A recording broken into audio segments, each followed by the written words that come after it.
Boker Tov. Boker C'est Roel Moshe. Du matin, Flisbach. On a un problème technique ce matin au niveau de la vidéo, donc on a un peu tardé. Sujet d'aujourd'hui, Shavua Tov et puis Chag Sameach, puisque ce soir, si Dieu veut, c'est Yom Ha'atzmaut, un jour important, Baruch Hashem, pour le peuple d'Israël, le retour des enfants d'Israël sur leur terre, par des moyens ambigus, curieux, assombris par certaines conduites du Kamamdina, mais quoi qu'il advienne, Baruch Hashem, voyons le positif de l'histoire. Alors aujourd'hui, le cours est encore plus sensible que Yom Ha'atzmaut. C'est un cours qui demande beaucoup de patience et beaucoup d'annulation de soi. Ça veut dire que si on n'est pas prêt à dire tiens, je vais écouter ce qu'il a à nous vendre celui-là, éteins l'appareil et puis va faire un tour, toi dans ta journée, quoi, faire du foot. Si tu as envie de dire tiens, mais Anienne, je vais me vider pour essayer de comprendre une situation qui est aujourd'hui malheureusement et encore est plus fort que l'an dernier et les années précédentes, c'est les armées d'Israël, à savoir est-ce que le monde Haredi doit faire l'armée ou pas, est-ce que les soldats d'Israël sont à leur place ou pas, quel est leur tafkid. Ça, au niveau des opinions, vous savez, tous autant que nous sommes, c'est au niveau du cœur. Alors bien entendu, je suis le premier à le dire, quand je vois un soldat, mon fils lui-même, étant à l'armée, un Nachal Haredi, je l'ai vu la dernière fois venir en Madim, il était avec les habits, les vêtements militaires. Donc c'est vrai que, Baruch Hashem, on a une petite fierté au fond de nous, parce que c'est dans notre culture, et puis parce qu'on n'a jamais eu d'armée, et puis c'est quand même un événement extraordinaire de servir dans l'armée d'Israël. On a l'impression un petit peu de retourner dans le Tanakh, dans la Bible. Mais est-ce que réellement cette armée reflète la Bible? C'est une question pour elle-même. Est-ce que oui ou non on doit faire l'armée? C'est une question pour elle-même. Et est-ce que, Béhémet, on doit laisser nos sentiments nous guider dans ce genre de situation et de décision? C'est encore une question pour elle-même. Moi, ce que je propose, avec votre permission, c'est qu'on mette tous ces débats de côté et que, exceptionnellement, on ouvre la DA, c'est-à-dire l'opinion de la Torah. Qu'est-ce que nous dit la Gemara, la Halacha, les Talmidei Chachamim, c'est-à-dire ceux qui ont été le phare de tous nos problèmes, de toute notre obscurité pendant toutes ces décennies? Qu'est-ce que eux ont prévu jusqu'à aujourd'hui encore, pour pouvoir décider, Béhémet, de comment faire les choses? Alors d'un côté, nous allons voir le Tanakh petit à petit évoluer dans le sens de la Halacha, et on va finir par enfin comprendre pourquoi des gens qui aiment la terre d'Eretz Israël crient haut et fort, il est hors de question de prendre les Bachur Yeshivot et de les emmener à l'armée. Pourquoi? Alors que je ne vous cache pas très sincèrement que quand on est dans un quartier religieux, qu'on a des mechablim, des gens qui nous veulent du mal, des Arabes qui veulent nous faire des problèmes, on est content de voir d'un coup une voiture de l'armée d'Israël qui débarque et puis qui court après eux. On prie pour eux, on est content. Donc alors quelque part, il se passe quelque chose de bizarre. Et puis après tout, est-ce qu'on a vraiment besoin d'une armée? Est-ce qu'on n'a pas besoin d'une armée en Israël? C'est une question qui pourrait se poser. Et est-ce qu'il y a des réponses à cela? C'est ce que je me propose de découvrir avec vous aujourd'hui. Alors d'abord et avant tout, quand on ouvre le Tanakh, ne serait-ce que par le biais de Yehoshua bin Nun, d'accord, le livre du sioniste par excellence, celui qui rentre en Eretz Israël et qui va conquérir les 31 rois à travers 14 ans de combat jusqu'à installer chaque tribu sur son territoire, et par la suite, Ezrat Hashem, le livre de Shmuel et tout ce que vous connaissez avec le roi David qui s'y installera, qui va conquérir par la suite ou acheter même pour 100 pièces, comme on l'avait étudié, la ville de Yerushalayim, des Yevoussim, d'accord?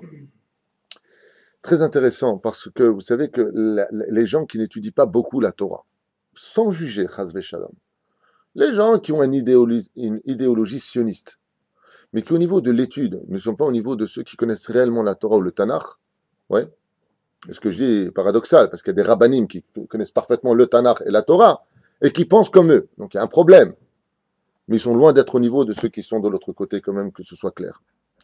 Eh bien, on te dit tout de suite, mais on a toujours eu des armées en Israël, il y a toujours eu une armée en Israël, on a toujours servi notre Torah en Israël avec des grands dirigeants. Le roi David lui-même était général en chef de l'armée d'Israël, Yehoshua bin Nun, comment il s'appelle, Yoav ben Tzeruya, Ner ben Ner, tous les grands de la Torah étaient dans l'armée. Alors, vous savez qu'un des commentaires du Sefer Hasidim explique que quand Moshe Rabbeinu alav hashalom a envoyé les Meraglim en Eretz Israël, vous avez remarqué que le débat dans cette paracha des Meraglim se situe essentiellement sur le fait de quoi? On va aller là-bas, on va se battre, mais ils sont trop forts pour nous.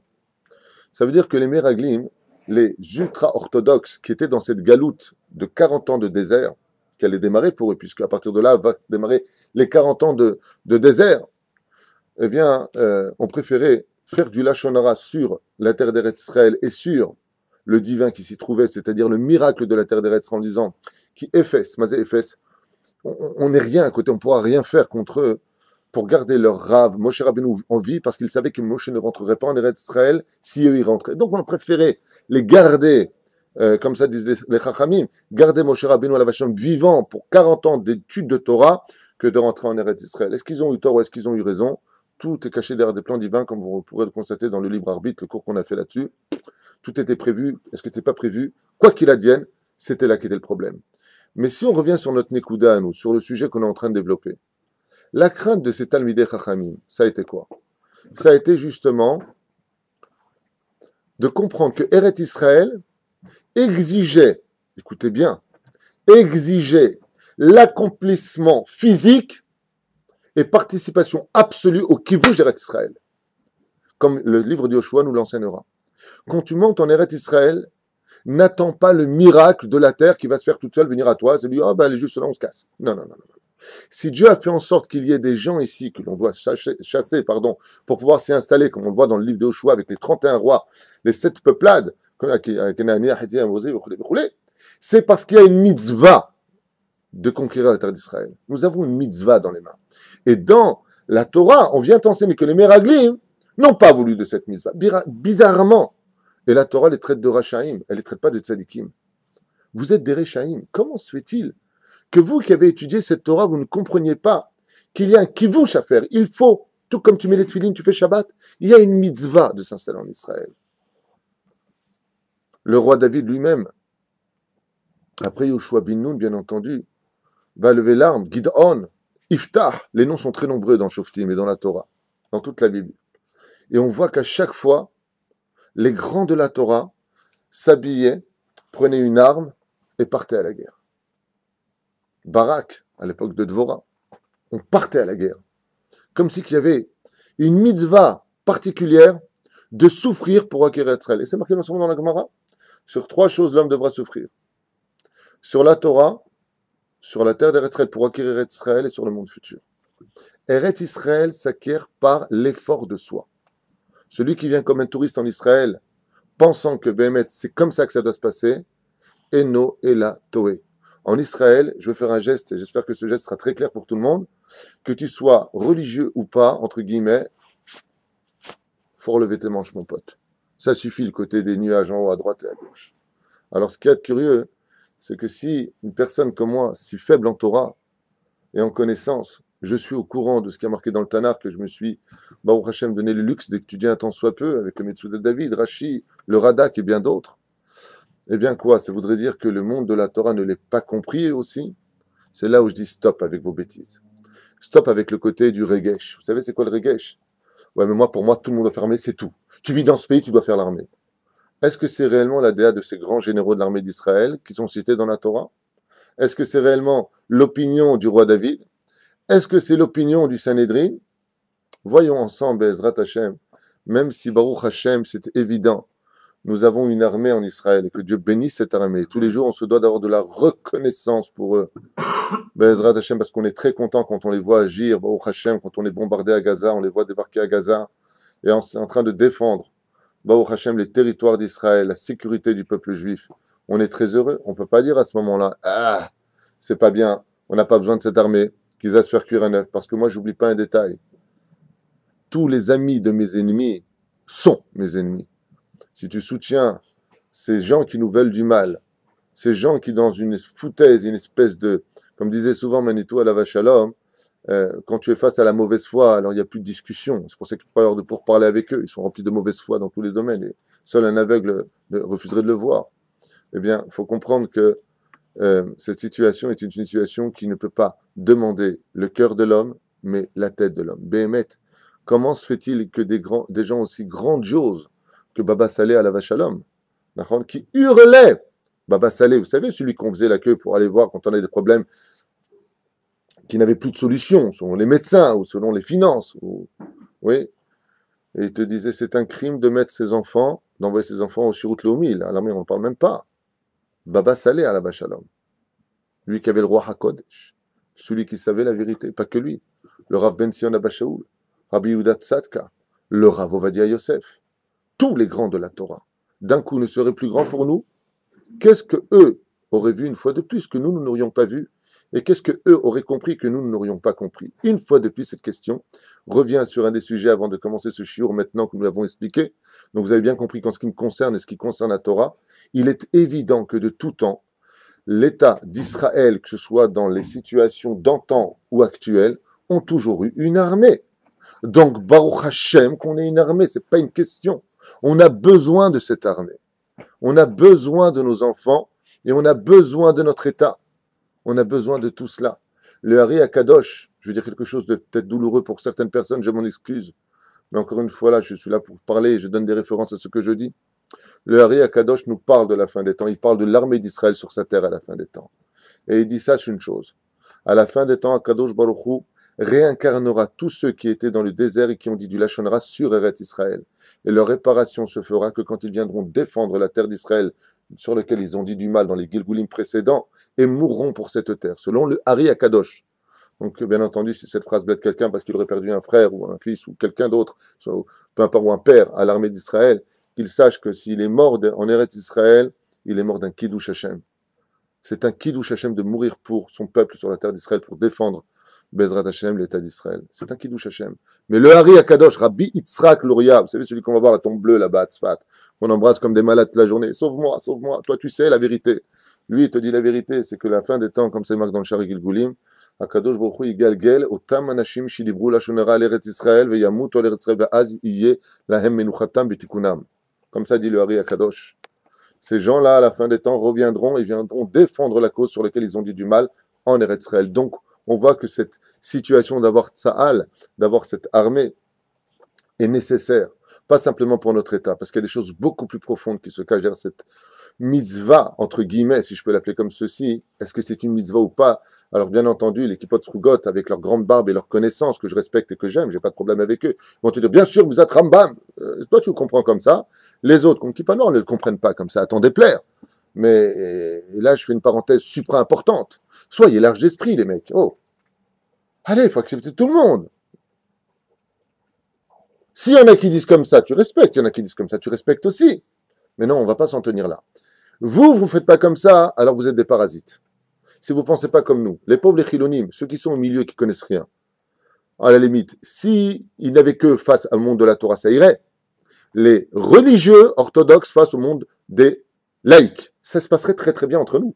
Le balagan, il vient d'où?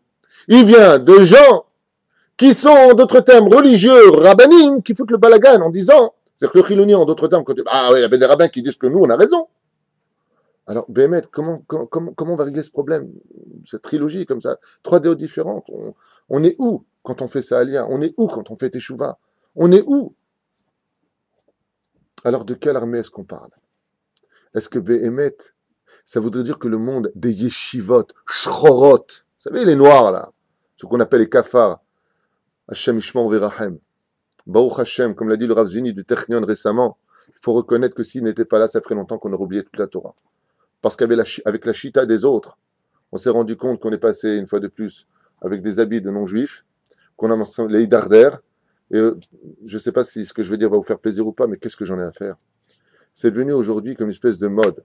Parce que, idéologiquement parlant, je suis un sioniste, je ne sais pas ce que ça veut dire, on verra ce que ça veut dire, parce qu'en attendant, ceux qui voyagent le plus, c'est pas nous. Ceux qui quittent le plus Eretz Israël, c'est pas nous. Bizarrement, ouais. Sous prétexte que je suis sioniste, ouais, moi j'ai fait mon armée, j'ai fait 3 ans d'armée. It's gonna fine, yeah. Attends, parce que j'ai 3 ans d'armée, oh. Donc j'ai ma petite kippa sur la tête, mes tzitzit dehors, mon petit jean, bien entendu, avec les sandales, les orteils, pour faire le mintra, arvit et shaharit. Ouais, le religieux. Voilà encore un religieux, voilà encore un, comment ils appellent ça, ces rabbinim là, voilà encore un judéo-chrétien. Ils appellent les chrétiens en plus. Donc on a une Torah de chrétiens en plus. Baruch Hashem, allez étudier ce qui a marqué dans ma Masechet Sanhedrin, page Zayin d'Amoud Bet, au nom de Tosfot, ou Masechet Shabbat, à la page 31, Amoud Aleph, en bas de la page. Allez étudier ce qui a marqué là-bas. de quoi l'homme rendra des comptes dans ce monde. Il n'y a pas marqué une seule fois est-ce que tu as fait l'armée en Israël. Excusez-moi, il n'y a pas marqué nulle part, sinon les rabbinim l'auraient dit. Eux, ceux qui sont en haut, vous voyez, comment ils sont, il y a le Rav Sharp, le Rabbi de Lubavitch, tous ces grands de la Torah, Baruch Hashem, le Chafetz Chaim, le Chazon Ish, qui était là, mais Kamam Dina. Ouais, ils ne savaient pas ça. Ils ne savaient pas toute cette histoire. Je t'abbarre chez Molad. Alors, sous prétexte qu'on a fait l'armée en Israël, on peut se permettre de prendre sa gonzesse comme ça à la Tachana Merkazite, je te touche, il n'y a plus de nida, il n'y a plus d'interdit. Ouais, mais attends, mon pote, vas-y, t'as pas vu, j'ai une arme, j'y va, mon. Allô. Moi, j'y vais, je suis Golani, là. La Torah, c'est de votre côté, toi. Je suis plus que la Torah, puisque je suis dans l'armée. Donc, je suis un super tzaddik. Un jour, il y a un rave qui m'a sorti une bêtise. Et jusqu'à aujourd'hui, j'ai été vexé pour lui, le pauvre. J'ai pas été vexé pour moi, j'ai été vexé pour lui. Je lui ai dit, mon frère, ça s'est passé au Kotel. Mon frère, Moshe Hashem Hayahu, s'est engagé à l'armée parce qu'on a fait notre alliance. Donc, lui est parti le premier à l'armée. Alors qu'on était en yeshiva. On était au Machomir à cette époque. Et voici qu'après quelques mois, mon frère me dit, tu sais, David, je suis en train de chuter. À l'armée, je suis en train de chuter. Bien entendu, tu as toujours un qui va se lever de l'autre côté. Ah, moi, je fais l'armée, ben, justement, je me suis élevé. L'exception à la règle. C'est prouvé. Même Ariel Sharon, que Dieu lui renvoie la Refoua Shlema, l'a dit ouvertement, il faut arrêter ce fléau de la chute spirituelle qui se passe. Ariel Sharon. Parce que 73% selon la Knesset des soldats partent à Koa Koa. Vous savez où? En Inde et en... Hein? Goa Goa, Nafalabou, est-ce que ça se trouve? Thaïlande, en Inde, peu importe. Reviens avec des tatouages, tu perds ton monde futur. Des cheveux sacom, des joints. Pas des joints de fenêtre, hein, des joints. Hein. Il a dit, c'est un fléau, on ne se rend pas compte de ce qui se passe. Et mon frère me dit à ce moment-là, devant le mur du Kotel, je suis en train de chuter. Moi, qu'est-ce que je fais? Je vais voir le Rav. Je dis, vous savez, mon frère vient de me dire qu'il est en train de chuter. Vis-à-vis de Shmira, Shabbat, ou je ne sais pas quel système, peut-être les Tfilin. Il est là. Et le Rav m'a sorti une ch'toute, en se servant bien entendu des versets, que je te prends un verset, tu fais un petit nœud, tac, et puis tu as fait un beau verset comme ça pour vendre à des gens qui ne connaissent pas la Torah, c'est facile. Misha souk va mitzvah, patour mina mitzvah. Hein? C'est cool. Tu te sers de Megillah là? Celui qui est occupé à la mitzvah et qui de la mitzvah? Mais d'où que tu parles? Il y a des lois pour l'armée. Alors voilà où on en est. Des rabbanim te sortent des ch'touillots kaélé, comme si que celui qui est occupé à une mitzvah, Bevadak, c'est peut-être une mitzvah de faire l'armée d'Israël. Ça se discute, hein. Parce que sinon, eux l'auraient vu en haut, c'est pas des débiles. Ah, ils sont pas tous débiles.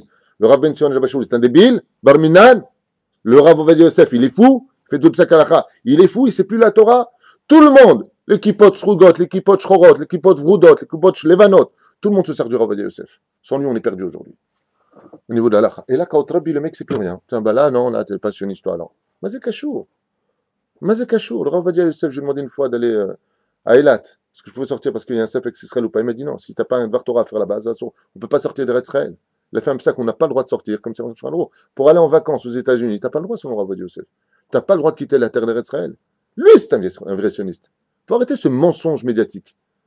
Alors voyons Bezrat Hashem sans plus tarder, en nous vidant maintenant de nos sentiments et en bénissant notre armée d'Israël, Behemet, qu'est-ce que dit la Torah, avec des vraies références, et non plus, ouais, mais moi, tu sais, je pense que, arrête de penser, mon pote, va penser pour toi et ta famille, mais viens pas penser au nom du peuple d'Israël, parce que tu engages des responsabilités sur l'échelle nationale qui ont mené jusqu'à aujourd'hui à de grosses catastrophes.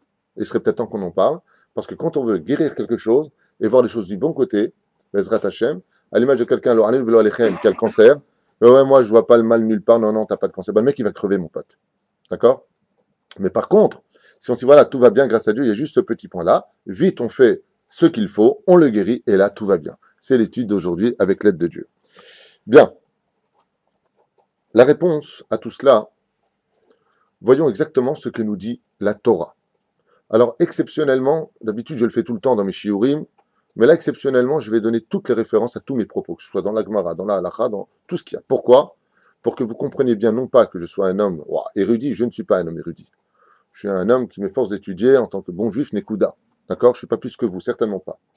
Mais voyons ensemble la Déa des Talmidei Chachamim. Ceux qui, bien avant le Kamam Dina dans Masechet Sota, Masechet Sanhedrin, oui, ont pensé pour nous comment la Torah devait être vécue selon l'opinion de la Torah. Donc on se vide de nous, messieurs, avant de commencer Shiur, et on dit Bonishma ma omeret à Torah. Viens, on écoute ensemble maintenant l'opinion des sages. D'abord, avant tout, dans Masechet Sota, à la page 44, Amoud Aleph, on nous parle et on nous dit au nom de Rabbi Akiva, Ayere Verach Alevav, celui qui a malheureusement le cœur qui a peur parce qu'il a des avérotes sur le dos. כן? כמסעו שאיני יכול לעמוד בקשרי המלחמה, בקשרי המלחמה ולראות חרב שלופה. Comme ça, il dit, comme Rabbi Akiva, il dit celui qui a la peur d'aller à l'armée, parce qu'en général, qu'est-ce qui nous provoque la peur selon les Mekoubalim? C'est les avérotes. Quand on a des péchés sur le dos, automatiquement, dit Rabbi Akiva, on a peur d'aller quelque part. Celui qui a peur d'aller à l'armée, comme de voir par exemple l'épée sortir du fourreau, Patour va sur l'eau la lechet. Il fera plus de dégâts à l'armée que non de dégâts à l'armée. Sa première option, ça Rambam, comme l'enseigne lui-même le Rambam. Rabbi Osea Galili, lui, qu'est-ce qu'il dit? Ayere verach alevav, celui dont le cœur est sensible et qui a peur. Zeu mityarim mina averot. Alors, Shebeyado, lui carrément Rabbi aussi, il dit, donc celui qui a des averot dans ses mains. Et je vous en prie, Valze mevi à Bet Yosef, Beshem à Yerushalmi. Le Bet Yosef, Rabbi Yosef Karo, il apporte au nom du Yerushalmi, du Talmud Yerushalmi. Qu'est-ce qu'il dit? Par exemple, quel avera Hamedaber ben Ishtabach le Yotzer. Hein?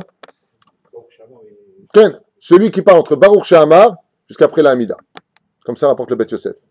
Celui qui est à la synagogue vient, il parle, en d'autres termes. Celui-là, il quitte d'aller à l'armée. Il ne faut surtout pas qu'il y aille. Pourquoi? Il peut mourir. Waouh! C'est pas moi qui l'écris. Celui-là, il ne faut pas qu'il aille à l'armée. Il a une Avera Beyado. La référence, je le rappelle, Rabbi Yossé à Galili, dans le Talmud. Celui qui, quand il voyait un mort comme ça, il décidait qu'il vit. Celui qui parlait avec les anges. C'est Rabbi Yossé à Galili. Oui.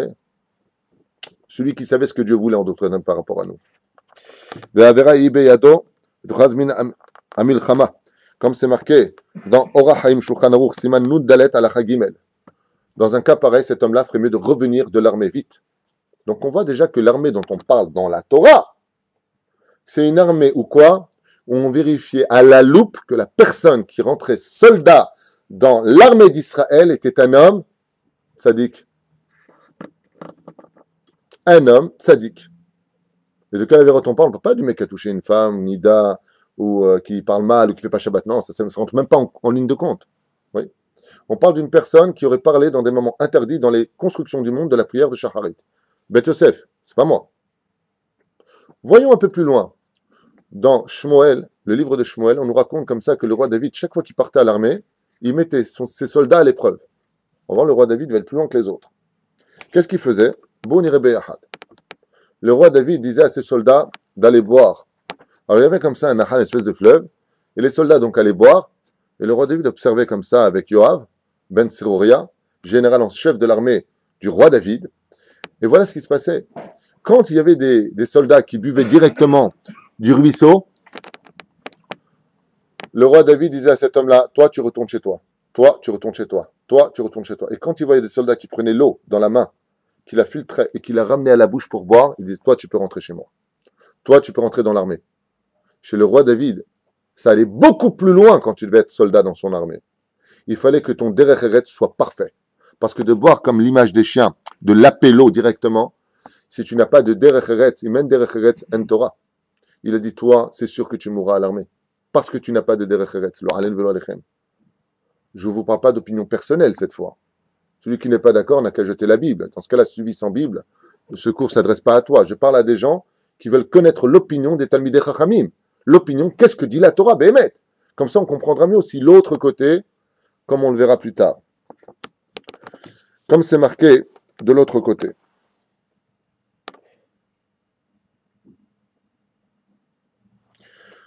On a vu qu'à la Shalom, Yoshua bin Nun, par exemple, quand il a déclaré la guerre, est parti avec combien de tzadikim? 36 tzadikim. Ephémérode Amarta Yaakov. Yoshua bin Nun, pendant l'une de ses conquêtes, va partir avec uniquement 36 tzadikim. Et combien en reviendront? Baruch Hashem. Comment c'est possible la quantité face à la qualité? On voit que dans les rois d'Israël, les conquérants de cette terre, ils n'ont pas cherché à avoir tout le monde. Quand ils ont demandé à la tribu des Réhouven, de Gad et la demi-tribu de Ménaché de venir participer au Kivouj Israël parce qu'eux se sont installés de l'autre côté du Jourdain. Mais C'était pour la mitzvah. Quand vous allez vous installer pendant que les autres font la guerre, c'est pas joli. Ah. Donc on voit ici que Baruch Hashem, les choses se passaient de façon merveilleuse. C'était des tzadikim. Donc en d'autres termes, si je m'arrête déjà maintenant ici, selon ce qu'on vient d'étudier à l'instant, qui doit faire l'armée absolument en Israël? Les tzadikim. Donc en ce qui me concerne, je vais déjà vous le dire dès maintenant, j'en ferai pas mon sikoum. En ce qui concerne la Torah, celui qui doit être dans le Sa'al, c'est qui? C'est les Charidim. Mais à la condition où les Chilonim vont en yeshivot. La vraie opinion de la Torah, c'est qu'en réalité, les Bahouré Yeshivot devraient être à l'armée, à la condition où ceux qui ne sont pas dans la Torah rentrent en Yeshivot. Et pourquoi cela? Parce que, comme on le verra dans la Gemara, et je ramène tout de suite cette Gemara devant vous, regardez ce qui a marqué. Est-ce que j'ai noté encore celui-là?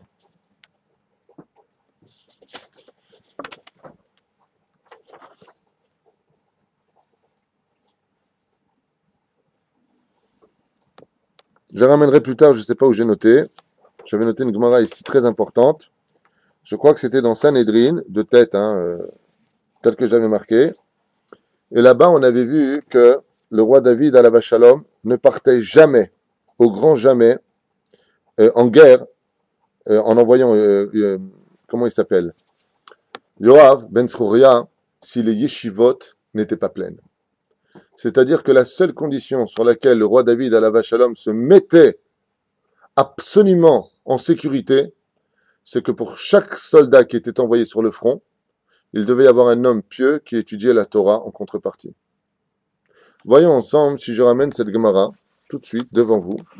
J'ai pris ce livre-là et je l'ai corné parce que je voudrais vous lire absolument dans le Torah Temima. Dans le Torah Temima. Je vous lis exactement ce qu'il y a marqué ici, au nom de Nedarim, à la page 32, Hamoud Aleph. Voyons ensemble ce qu'il y a marqué. Vous êtes prêts à entendre, à étudier, à vous vider de vous et des sentiments? Voyons ensemble ce qu'il y a marqué ici. Mipnema ne'enash Avraham Avinu. La référence est basée sur Nedarim, page 32, Hamoud Aleph. Pourquoi Avraham Avinu a-t-il été puni? Pour que ses enfants soient exilés en Égypte et subir 210 ans d'esclavage. Réponse du Torah Temima. Venishta Avnu Badav Lama. Vous avez compris la question? Pourquoi Avraham Avinu a-t-il été puni que sa descendance descende en Égypte recevoir des coups? Bien entendu que derrière toute cette Égypte se cachent des milliers d'explications autres que celle-ci. La question, c'est pourquoi Avraham Avinu a-t-il été puni? Réponse. Mipne Sha'asa en Garaya le Talmidei Chachamim. Why de chez why? Rien que ce que je viens de vous lire déjà maintenant, ça doit vous remettre tout en question. Vous allez comprendre. Sheneemar vayarek et chanichav yelide beto. Je m'explique tout de suite. Pour aller libérer Lot, la Torah nous enseigne qu'il est parti, dit la Gemara, avec 318 hommes. Ces 318 hommes, il y en a qui disent que c'est Eliezer, dont la Gematria fait 318. La Gemara rapporte une opinion qui est rappelée maintenant dans ce texte ici présent. Avraham Avinu avait déjà planté 7 yeshivot à Be'er-Sheva, d'où l'expression Be'er-Sheva, qui veut dire les 7 puits. Il n'y a pas d'eau si ce n'est que la Torah, on ne parle pas de puits, on parle de yeshivot. Pour aller libérer Lot, il a fait sortir 318 Bachurei yeshivot. Il a annulé l'étude de la Torah pour aller libérer Lot. Je vous le relis. Alma ne'enash Avraham Avinu. De quoi Avraham Avinu a-t-il été puni? Que sa descendance parte en Égypte en galoute et souffre. Parce qu'il a sorti des Bachur Yeshivot pour aller faire l'armée et libérer quelqu'un. Pourtant, il s'agit ici de Pikuach Nefesh. Il s'agit ici quand même d'une des mitzvahs les plus importantes, le Midrash Haïkar et la Hamaaseh. D'accord? C'est quand même curieux qu'il soit puni pour cela. Non. Là, ici, Avraham Avinu, on lui reproche quelque chose de très grave et qui est une parenthèse unique dans l'histoire d'Avraham Avinu. Il a manqué un peu, entre guillemets, que Dieu me pardonne pour ce que je vais dire, mais c'est expliquer sage, un peu de Emouna. Vechem, tu as besoin de sortir les Bachur Yeshivot, c'est eux qui font vivre le monde. Et c'est là qu'est toute la question. Est-ce que Béhémet, quelqu'un qui sera assis sur une chaise dans une yeshiva, ferait tourner le monde? Est-ce que Béhémet, ceux qu'on appelle avec un langage de serpent, de façon tellement facile aujourd'hui, ceux qui étudient la Torah Béhémet, quelle place est-ce qu'ils ont? Est-ce que ce sont des soldats de Dieu, eux aussi? Quelle armée vais-je choisir? Est-ce que de choisir l'État d'Israël dans l'armée de Tzahal, c'est une mitzvah? Bevadaï que c'est une belle mitzvah, et je le dis et je le répète, on peut et on doit, mais dans quelles conditions?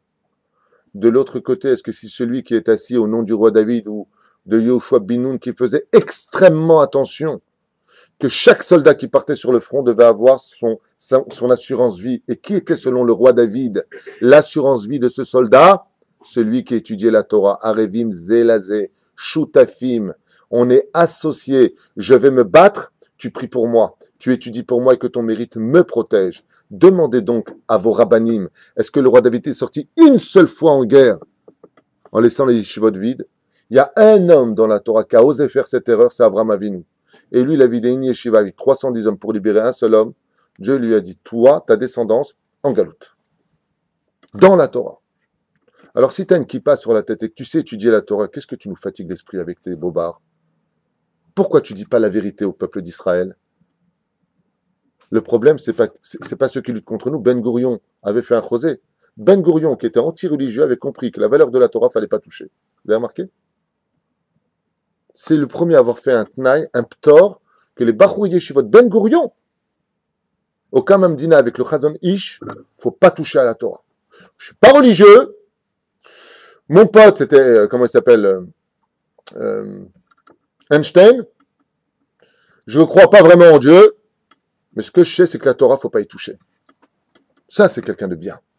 Le mec, il sait ce qu'il est, il sait ce qu'il vaut, mais il casse pas les pieds aux autres.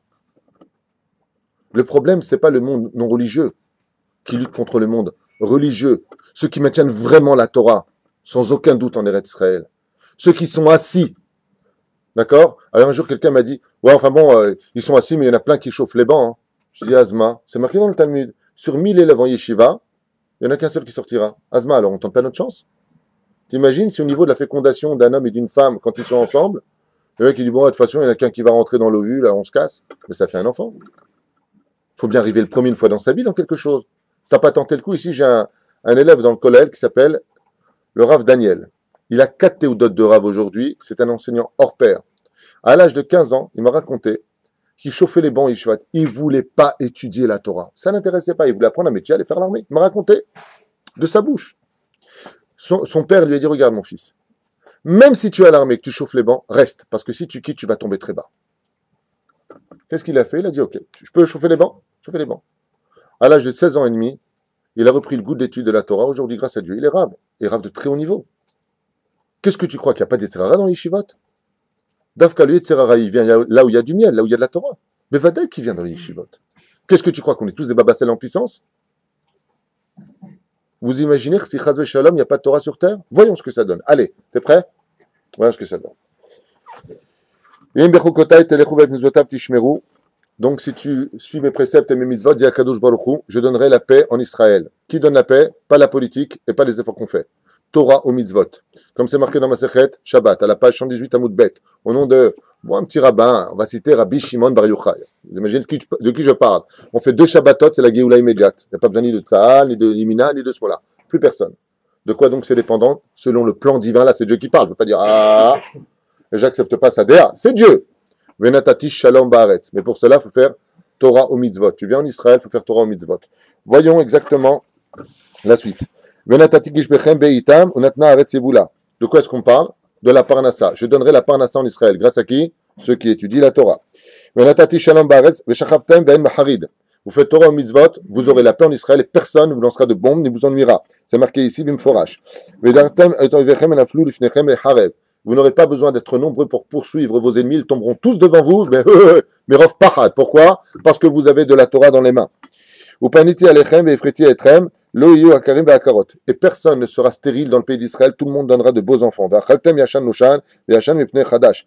Ve'tishrei be'ezrat Hashem birkat Amazon, totzaot geshamit. Quand vous ferez votre birkat Amazon, pas vous faites le birkat Amazon, elle va vite, avec des kavanotes, doucement, mot après mot, be'ezrat Hashem, vous verrez be'ezrat Hashem, les conséquences et les résultats du monde de la matérialité, car le Birkat Amazon en est directement relié. Comme c'est marqué, La terre entière a été bénite par qui? A pu se nourrir par qui? Besrout Hanina Beni, Aolam, Kol Aolam Nizon. Par le mérite d'un seul homme qui étudiait la Torah jour et nuit, Dieu donnait la parnassa à toute la terre. Alors si tu crois au Talmud, Bevakasha, si tu ne crois pas, ferme le site, ferme le shiur, et puis va jouer au bi, mon pote. Mais si tu crois en la Torah, tu ne peux pas choisir ce que tu veux, tu n'es pas au supermarché, tu ne peux pas ce que tu veux dans ton panier. La Torah est intégrale, elle est intègre, elle est absolue. Et là, on nous dit ouvertement, s'il n'y a pas la Torah, il n'y a pas, de suite, comme c'est marqué dans Ishayahu, Imlo Beriti Yomam Valayla, Chukot Varetzlo, Samti. S'il n'y a pas d'étude de la Torah, oui, automatiquement, le monde s'arrête. Donc, qu'est-ce que tu es en train de nous fatiguer l'esprit, le moral, ou vouloir sortir les Bachur et Yeshivot? Qu'est-ce que tu veux chez nous? Il y en a un qui l'a fait, il a été puni, ça ne te suffit pas? Tu veux qu'on retourne en galoute? Parce que selon Torah Tmima, au nom de la Gemara, quelle est la conséquence de sortir les Bachur et Yeshivot pour les mettre dans l'armée d'Israël? Donner la terre aux Arabes. Tu viens de donner une arme fatidique aux Arabes. Donc on voit ici, sans aucun doute, on pourrait continuer des heures avec les psukim, qui nous prouvent que la Torah, bien entendu, est notre vie, qui aime chayenu, verech yamenu. Arrête de le chanter comme un imbécile sans comprendre tes mots. Qui aime chayenu, verech yamenu, uvaim negem balayla. Et on va l'étudier le jour et la nuit. Quand est-ce qu'on va l'étudier? Il y a des gens qui sont faits pour aller à l'armée. Il y a des gens qui sont faits pour étudier la Torah, chacun sa place. Mais si tu es un philosophe de « ouais, moi je suis religieux, je sais le chanter, mais je comprends ce que je raconte », alors écoute ceux qui savent, comme ça, Bezrat Hashem, tu finiras pas idiot. Non? Bien, tant mieux. Comme c'est marqué ici. Kol zeman shekolo shel Yaakov bete knasiot ou bete midrashot en yadaim yedei Esav.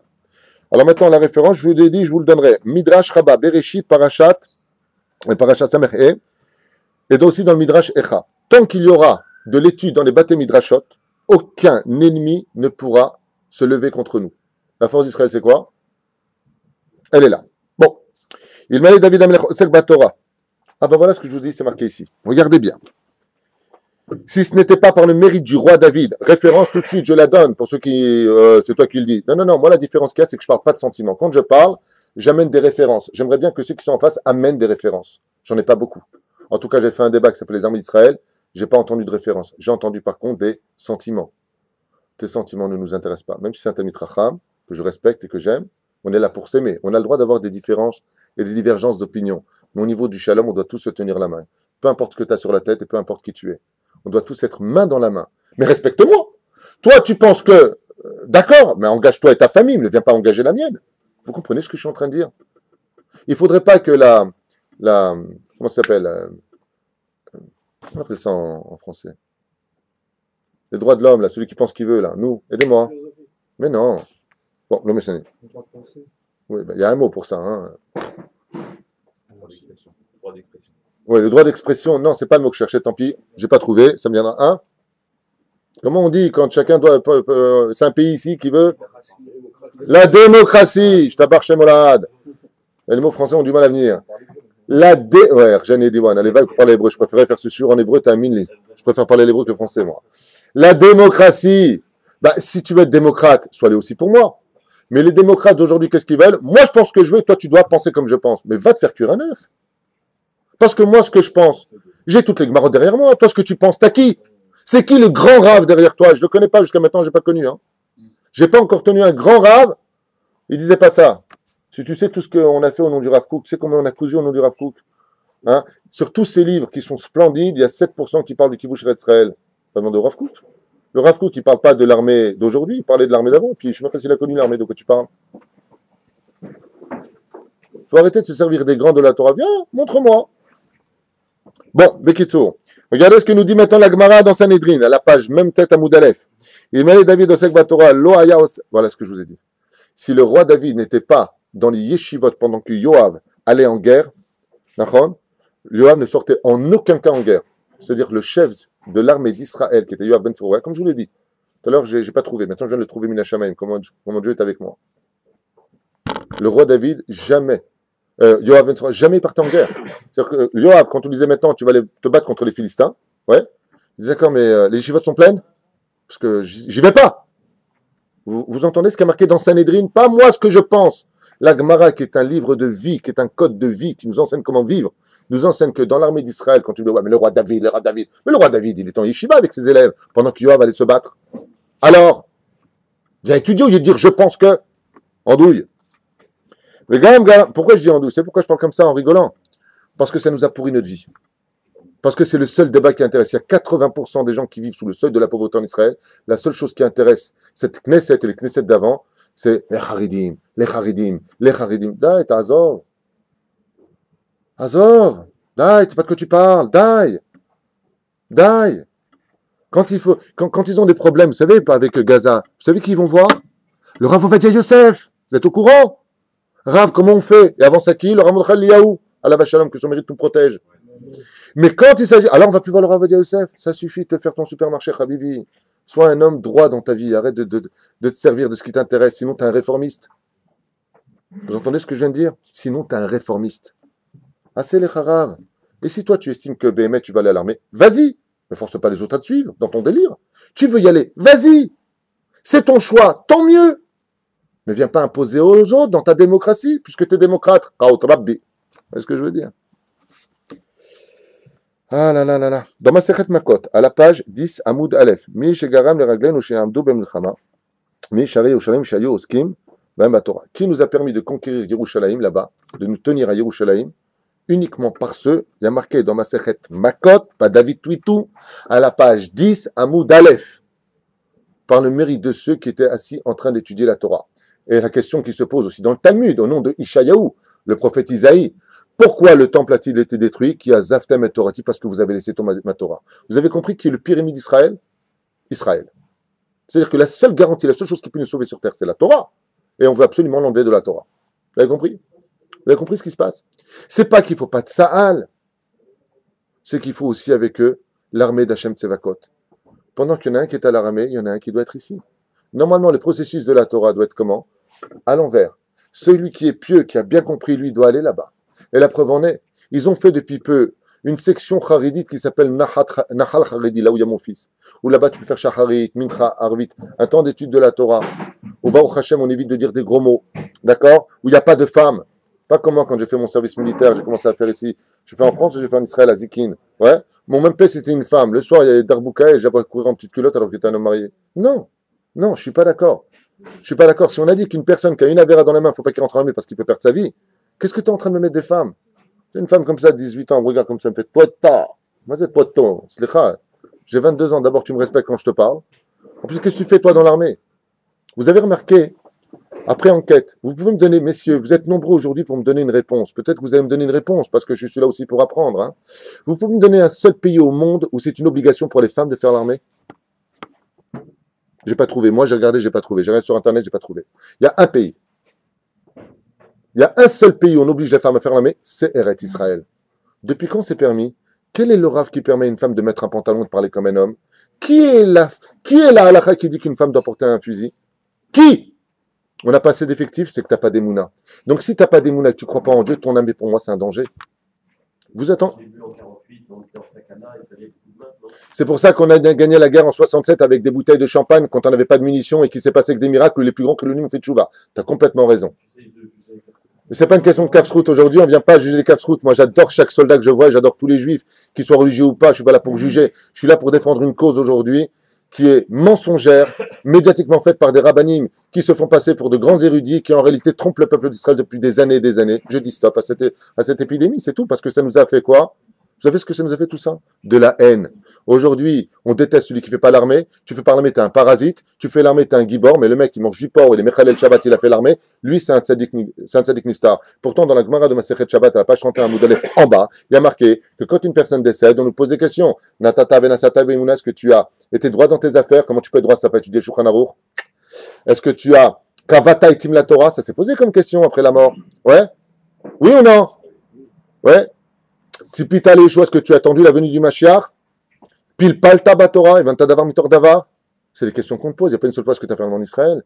C'est quoi ce nouveau truc je t'impose? Et après, on ose te dire tu fais pas l'armée, t'as qu'à partir du pays. Mais espèce d'imbécile qui comprend rien à ta vie. C'est grâce à ceux qui étudient la Torah que le pays existe. Vas-y, annule la Torah, la preuve en est. Le Yetzerara, à quoi je vous pose une question, d'après vous. Un calcul mental.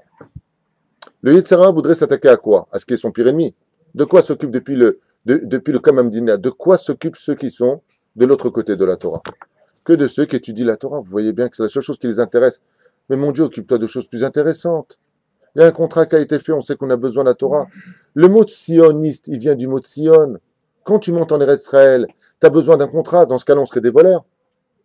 Si on vient en Israël sans la Bible, on est des voleurs. Parce que la seule référence qui prouve que Israël nous appartient, c'est la Torah. Le mot juif, il vient d'où? De la tribu de Yehuda, Yehudi.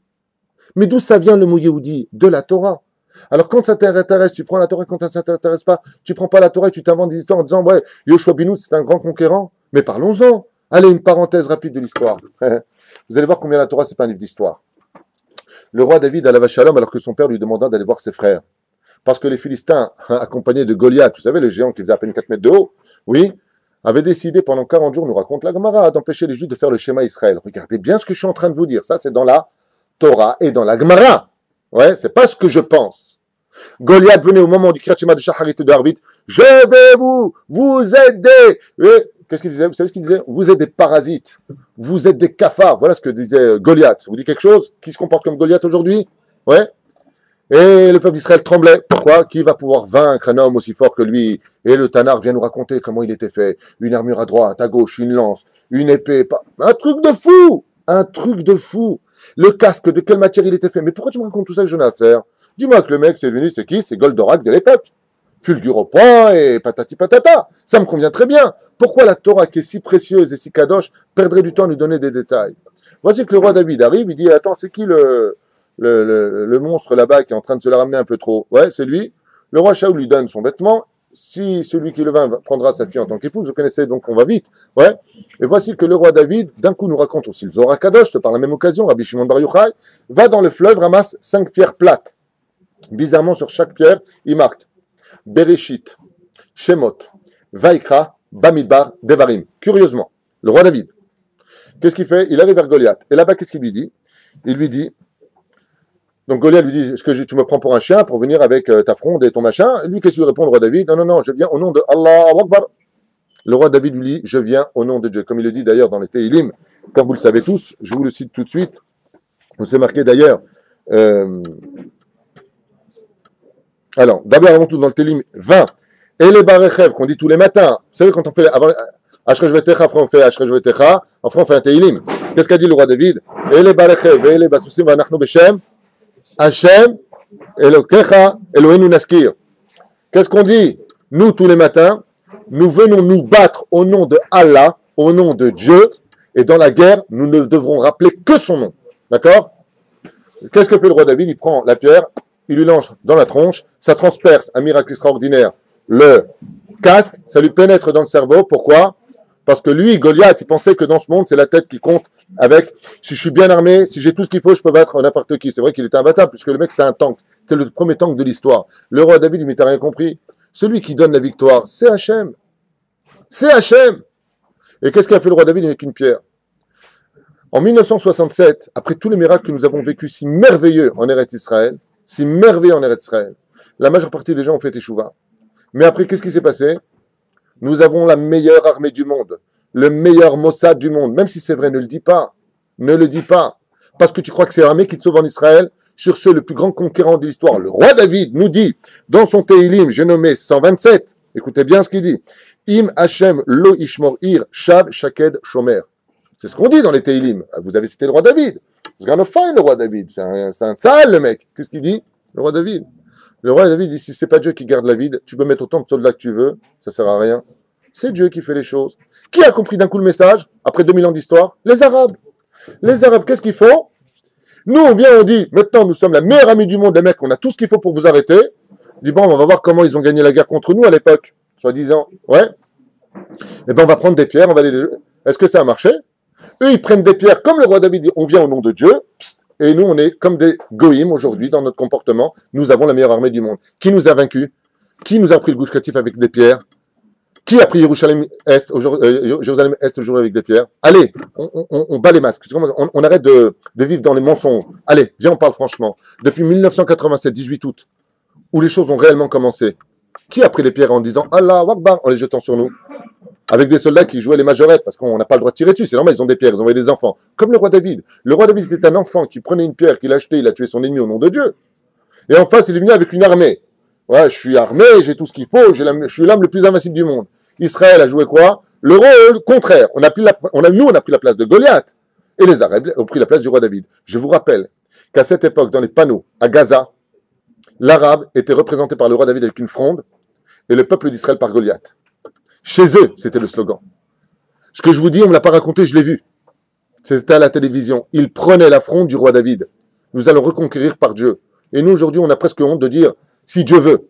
On a même effacé avec Chinouille le Be'ezrat Hashem. Vous savez, en haut des feuilles, il y a marqué Bassad, Bissiata d'Ishmaïa, on l'a même effacé. Les Arabes, quand ils parlent à la Knesset chez eux, il ne peut pas un mot sans « au nom de Dieu, je parle ». Mais nous, les Juifs, aujourd'hui, on est arrivé à un stade où on a honte de rappeler le nom de Dieu. Il n'y a pas de vie sans Dieu, mon ami. Il n'y a pas d'Israël sans Dieu. Il n'y a pas de victoire sans lui. Dieu te le dit dans le Tehillim, comme on vient de le dire, 127. Si ce n'est pas moi qui garde tes villes, Israël, tout ce que tu fais, chave, ça vaut rien. Ce n'est pas tes soldats qui te sauveront. Mais ça, c'est un crime. Comment tu vas dire à quelqu'un qui n'a pas étudié la Torah, c'est pas le soldat qui te sauve. Nous, dans notre tête, c'est qui? Comme un jour, quelqu'un m'a dit à Tel Aviv, si on n'avait pas les Américains, on serait mort depuis longtemps. Regardez ce qu'on entend aujourd'hui. Bravo, messieurs les sionistes rabbanim. Regardez le désastre que vous avez créé. Bravo. Je les applaudis de tout mon cœur. On vous attend devant le Beddin d'en haut, Ezrat Hashem, avec vos bêtises. Au nom de la Torah, regardez ce que vous avez fait. Parce que même si vous aviez raison sur le domaine de tout le monde doit participer, vous avez instauré une haine entre nous et un mensonge parmi nous. Bravo. Franchement, vous êtes géniaux. On continue. Vous savez que tout ce que je dis, c'est pas pour moi personnellement. J'ai fait mon armée ici, j'ai fait mon armée en France, j'étais commandant en France. Je me bats en l'honneur de la Torah. Et si je blesse quelqu'un en disant ce que je dis, je vous demande pardon, mais je ne regrette pas du tout les mots que je dis. Et je les assume. La reine, Bissiata d'Ishmaïa, après 1967, quand il y a eu la guerre des 6 jours, ce merveilleux miracle, et qu'on a commencé à dire c'est vrai que c'était magnifique. Ah, c'est magnifique. Qu'est-ce que Dieu nous a envoyé? La guerre de Kippour. On était où à Yom Kippour? J'entends pas. Dans le Beth Knesset. Ils étaient où tous nos soldats? Dans la Beth Knesset, 3 pays nous attaquent. Par surprise. Boum! Qui a gagné? Israël. On a eu 5000 morts. Mais qui a gagné? Israël. Normalement, selon une question qui est posée d'ailleurs sur Internet, vous le verrez sur la guerre de Kippour, ils ont posé la question au Pentagone. Qu'est-ce que vous pensez de la guerre de Kippour? Réponse du Pentagone. Ce peuple d'Israël sur cette terre n'est pas un peuple conventionnel. Tout ce qui se passe est au-dessus du miracle car ils n'avaient aucune chance de s'en sortir. Alors ils ont été posés la question à qui? Ouais, aux Égyptiens, qui ont déferlé avec les chars, et aux Syriens, avec les chars. Ils ont dit, mais comment se fait-il que vous n'avez pas pénétré? Qu'est-ce qu'ont répondu les Arabes? Pas les Rabbanim, hein? Pas les Kippot Shchorot, hein? Pas les Kippot Srugot, pas les Chilonim. Non. Qu'est-ce qu'ont répondu les Arabes? Comment voulez-vous qu'on pénètre alors qu'on voyait une rangée d'anges blancs nous mettre une main en disant retournez chez vous? Mais on était où à Kippour? On n'était pas avec des armes, on n'était pas prévenus. Golda Meir aurait été prévenue à ce qui paraît, mais elle ne l'a pas tenu pour compte. On était où? Vous savez pourquoi Dieu a fait en sorte qu'après la guerre des 6 jours, il y a la guerre de Kippour?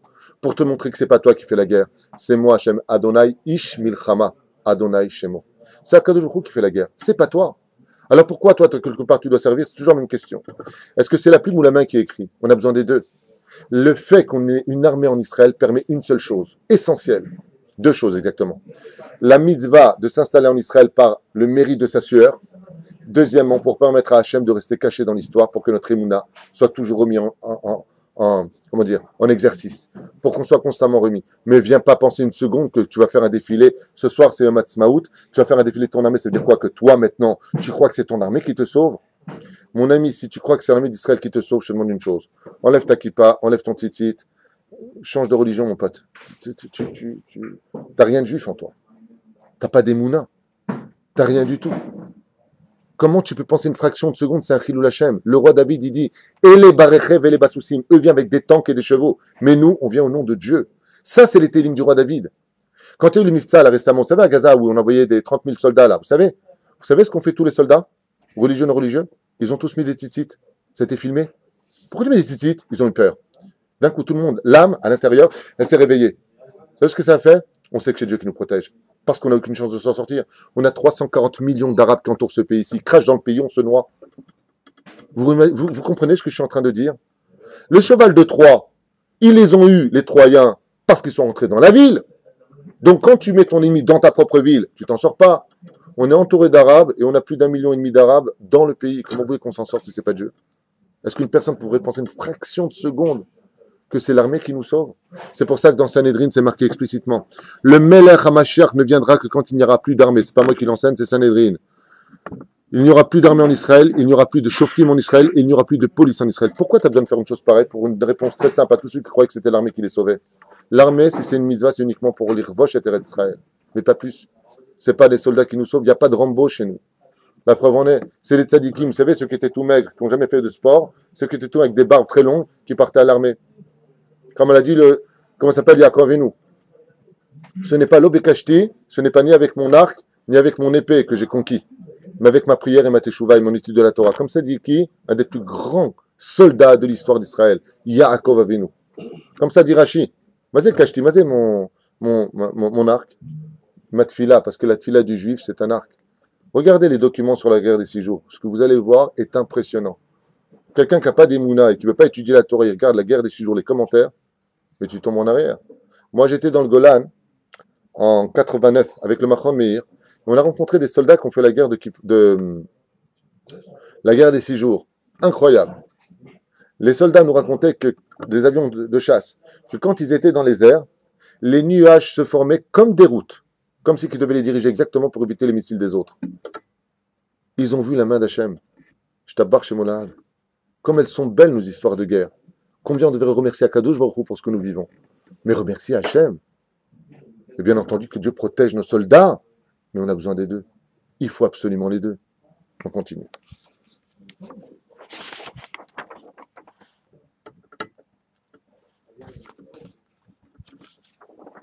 Là aussi, je vous avais apporté des commentaires, des journalistes qui disaient comme ça.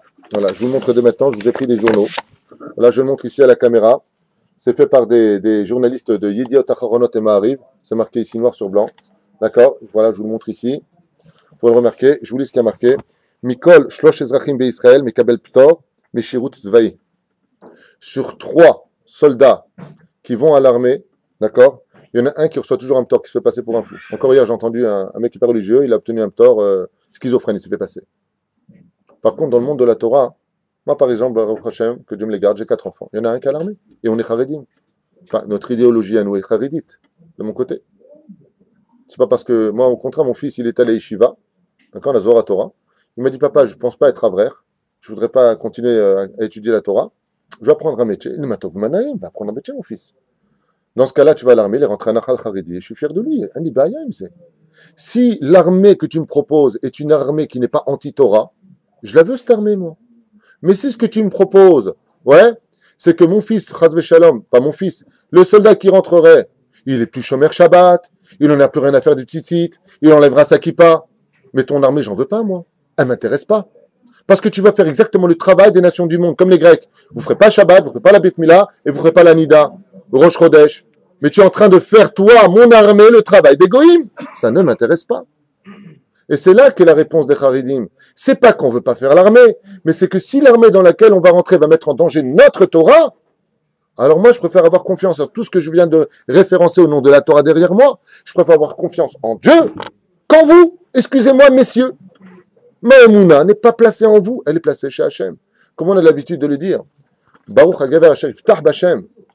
Heureux l'homme, béni l'homme qui compte sur Dieu. Arur Haïsh Asher Boter Ba'Adam. Et malheur à l'homme qui comptera sur l'homme. Si on croit que c'est Tzahal qui nous sauve, vous savez que le Rav Ben Sion Abba Shaul avait interdit de dire le mot Tzahal. Pourquoi? Pourquoi est-ce qu'un homme aussi grandiose que lui, qui avait été opéré du cerveau à la fin de sa vie sans anesthésie, parce qu'il a étudié la Gemara, il a dit, quand vous verrez, comme ça, un médecin, Adassan Karem, quand vous verrez la Gemara tomber sur moi, vous pouvez couper vers ce que vous voulez, j'aurais quitté mon corps. On parle du Rav Ben Sion Abba Shaul, l'ancienne Chavruta du Rav Ovadia Yosef, un des plus grands géants de l'histoire de la Torah, le maître des maîtres. Ouais. Il disait dans les Sidurim, il ne faut pas dire Tzahal. Vous savez pourquoi? Parce qu'il y a 2 façons de comprendre Tzahal. Tzahal, ce sont des initiales, Tzadi et Lamed. Tzva Hagana l'Israël. L'Hagana l'Israël, le Rav Ben Sion Abba Shaul dit, attends, si tu dis que Tzahal, l'armée, c'est l'armée de défense d'Israël, en tant que kivouj d'Israël, tu peux le dire. Mais au niveau idéologique, c'est pas ça du tout que ça veut dire. Au niveau idéologique, en Israël, Tzahal veut dire c'est eux qui nous défendent. Et ça, c'est un Chilul Hashem. Parce que c'est Dieu qui te dit, c'est moi qui te protège. Pourquoi tu prends ce titre? Parce que tu as un tank et un fusil. Donc, comme on dit, Chayale Israël. Bien entendu, il y a des gens qui ont dit, non, Tzahal, Tzva Hagana l'Israël. C'est eux qui nous protègent. Fais très attention, Habibi, tu rendras des comptes. Tu peux mentir à ceux qui ne connaissent pas la Torah. Tu peux mentir en prenant la tête à des gens. Et tu peux être fier de ton armée, je suis plus que vous. Mais fais attention à ce que tu emploies comme mot. Baruch Hashem, que Dieu nous protège. C'est lui qui nous protège. À travers qui? Tu connais l'histoire de l'échiquier? Il y a l'échiquier qui joue, mais il y a Hachem qui est au-dessus de nous. Si tu dis Tsahal, en incluant un Kadosh Baruch Hu, tu as le droit de le dire. Mais c'est pas ce qui se dit. Tsahal veut dire, c'est l'armée, alors quoi? C'est les religieux qui vont nous protéger? Bien sûr. Bien sûr. Ben, le roi David n'était pas soldat, on vient d'expliquer. Il était soldat, mais on a vu ce qu'il faisait. Est-ce que vous comprenez ce que je suis en train de dire? Pour finir avec ce chiour, même si il y a tellement à dire, tellement à dire. C'est vrai que de l'autre côté, je me refais l'avocat du diable, qui n'est pas le diable. Mais c'est complètement vrai que, Baruch Hashem, que malgré tout, nous avons cette armée, et puis qu'est-ce qu'on aurait voulu après 2000 ans d'histoire, qu'on soit tous des tzadikim, donc on prend ce qu'il y a, allez, on y va. On va se battre ensemble. Il y avait l'idéologie sioniste qui était merveilleuse au début du Kamamdina. C'était beau. On se battait pour Tsahal. Aujourd'hui, ça a disparu. On se battait pour l'État d'Israël, ça a disparu. Aujourd'hui, les mecs veulent tous se débarrasser de l'armée. Et vous savez pourquoi? C'est ma conclusion. Parce qu'il n'y a pas d'Eretz Israël et il n'y a pas de sionisme sans Torah. Ces mêmes gens qui ont conquis le pays d'Israël, écoutez bien ce que j'ai à vous dire, il n'y a pas besoin d'émouna, ce sont des faits historiques. Ces mêmes gens, messieurs, qui ont conquis Israël, sont ces mêmes gens qui ont redonné ces territoires. Vous voulez qui? Moshe Dayan? Moshe Dayan a conquis Hebron, entre guillemets, il n'était pas seul. Hein. Qui a couru après le Moufti pour lui redonner les clés? C'est Moshe Dayan. Vous voulez qui? Ariel Sharon? Oui? Qu'on appelait l'ours de l'armée d'Israël, celui qui craignait les Arabes. Ouais. Quand il a déplacé Yamit, vous vous rappelez? Et qu'il les a installés lui-même dans le Gush Katif, en donnant un ordre aux soldats et ça a été enregistré partout. Si un jour on vient vous enlever de cet endroit, vous aurez le droit de désobéir aux ordres de l'État d'Israël. Alors c'est strictement interdit de désobéir à un ordre. Qui est celui qui va les dégager là-bas en mettant des milliers de familles au chômage, sans terre, alors qu'ils avaient investi toute leur énergie, parce que lui-même les avait installés? Qui? Lui. Qui est celui qui a conquis, entre guillemets, avec son général d'armée à l'époque, comment s'appelle, Ehud Barak, et je nomme Yitzhak Rabin, pardon. Qui est celui qui a conquis Yerushalayim, qui est rentré à l'intérieur? Ces deux personnages. Qui ont été les premiers à traiter d'Oslo et tout le bazar? C'est eux-mêmes. Qui a signé 99% des terres d'Israël pour les Arabes? Le soldat le plus décoré de l'histoire d'Israël, j'ai nommé Ehud Barak. Et pourquoi l'histoire vient nous faire de telles farces? Et la liste est très longue. Hein, ouais. Vous avez remarqué que tous ces gens-là sont anti-Torah. Tout ce qu'ils ont conquis, Dieu leur rendait leur mérite, ils l'ont rendu. Ils ont été contre. Pourquoi? Pour un message pour nous. Il n'y a pas de sionisme sans Torah. Si tu ne viens pas avec le Talmud dans les mains, avec le Tanakh dans ta vie, pour comprendre comment vivre dans ce pays, résultat des courses, hein, si on arrête de jouer au Katimini, il y a 1 200 000 Israéliens, selon le chiffre officiel, qui en 22 ans ont quitté le pays d'Israël après avoir fait l'armée. Ils sont partis s'installer, pour la plupart d'entre eux, je vous donne les pays, je vous donne 3. Los Angeles, New York, Canada, Hollande, France et ailleurs. Il est où le sioniste? T'as pas compris qu'il n'y a pas de Yoav ben Tserouria à l'armée d'Israël sans le roi David dans ses yeshivot? On a besoin des deux, avec le sourire, sans se critiquer, en priant les uns pour les autres, Père Ezrat Hashem, pour que le shalom revienne dans notre pays, dans notre peuple, et pour que la Shrina nous bénisse. Parce que comme on le sait, c'est la Sinatrinam qui nous a séparés, et c'est la Avatrinam qui nous ramènera. Le problème, c'est que des fois, à force de vouloir décortiquer le Hémet, tu vas apporter une haine dans le peuple d'Israël. Et c'est exactement ce qui se passe. Aujourd'hui, on en est où? Vous savez, on en est dans ces résultats. Quand tu vois un mec qui a une kippa sruga, bien entendu, il y a des kippot srugot qui sont mieux que des kippot shorot, c'est pas du tout le message. Mais quand on est en train de danser avec une meuf à un mariage, ou qu'elle a la piscine à Eilat, ça passe très bien vis-à-vis du regard. Pourquoi? Parce que la kippa sruga veut dire, moi, j'ai fait mon service militaire. Donc, comment on le voit ici en Israël comme un héros? Mais si tu vois un homme qui a une kippa shorora et qui est à la plage, avec des filles, qu'est-ce que tu vois? Un chilul Hashem. Tout le monde sait la vérité. Là où il y a du sérieux dans l'étude de la Torah, on sait que la Torah est vraie chez eux. On voit un chilul Hashem. Mais quand tu vois des gens, si prétexte qu'ils font l'armée, mais où est-ce que c'est marqué tout ça? Qui t'amène, toi, en référence pour cela? Personne. C'est que du cœur et d'idéologie. Résultat des courses, tu m'as fait une armée merveilleuse avec tous les interdits de la Torah à l'intérieur. Alors ça prendra peut-être du temps, j'en sais rien. Mais en attendant que ce temps se mette en application pour que tout soit parfait, Bezrat Hashem, permets-moi une chose. Laisse-moi aussi servir l'État d'Israël à travers l'armée de Dieu dans les yeshivot. J'ai le droit d'exister dans ce que je pense comme toi. Ne me critique pas, je te critiquerai pas. Laisse-moi te faire participer de l'étude de ma Torah. Mais ne viens pas me casser les pieds en me sortant des yeshivot. Parce que n'oublie pas ce qu'enseigne la Gemara. Avram a été puni parce qu'on a sorti les Bachur yeshivot des yeshivot pour aller faire l'armée. Ça, c'est la référence que nous avons. Et vous, vous avez quoi? Kol Tov.